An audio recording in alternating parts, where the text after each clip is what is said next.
une ville dont je rêvais depuis l'enfance. C'est une ville dont je suis tombée amoureuse la minute où j'ai posé ma valise un soir de janvier 2009. C'est pas un guide traditionnel, c'est un guide un peu plus aventurier. C'est pour ceux qui veulent découvrir la ville un peu plus en profondeur, qui veulent sortir des sentiers battus, qui veulent aller à la rencontre des gens. Vous allez voir qu'il y a beaucoup de portraits là-dedans de gens comme des cireurs de chaussures, des chauffeurs de taxi, la muse d'Andy Warhol, l'homme qui a créé le logo I Love New York, le vrai Kenny Kramer, le gars qui a inspiré le personnage de la célèbre série Seinfeld. Donc pour moi, ces personnages, ce sont vraiment l'incarnation de New York.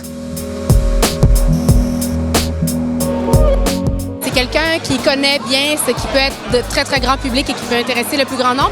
Mais c'est aussi quelqu'un, c'est une fille curieuse.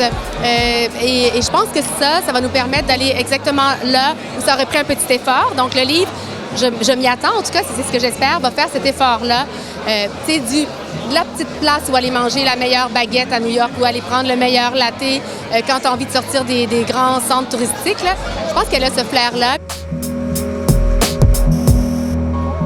J'ai eu la chance dans ma vie d'aller souvent à New York, je dirais une bonne quinzaine de fois. Mais honnêtement, je retournais souvent aux mêmes endroits. Donc c'est pour ça que je suis excité de lire le livre de Marie-Joëlle, parce que j'ai hâte de découvrir les spots un peu moins connus. On dirait que souvent, on se dirige aux classiques. Et là, j'aimerais ça découvrir ce qu'il y a d'un peu moins reconnu. Bien, moi, j'ai le privilège de faire partie de la famille élargie, mettons, de Marie-Joëlle Parent. Donc, quand je vais à New York, je peux l'appeler directement et dire « Hey, on est en ville, est-ce qu'on fait quelque chose? » Et je pense qu'elle a privilégié tout ce qui n'est pas nécessairement touristique. C'est comme un parcours d'initié.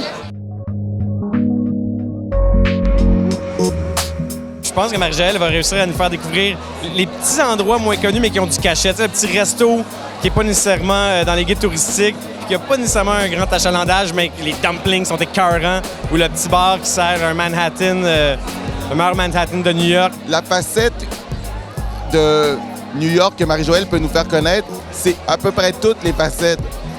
Si tu y vas avec ton enfant, Marie-Joëlle aura des adresses. Si tu y vas pour juste être en couple, elle va avoir des adresses. La facette de New York que Marie-Joëlle va me faire connaître, on va trop à New York puis on reste trop à Manhattan. J'adore Marie-Joëlle Parent, c'est une fille extraordinaire.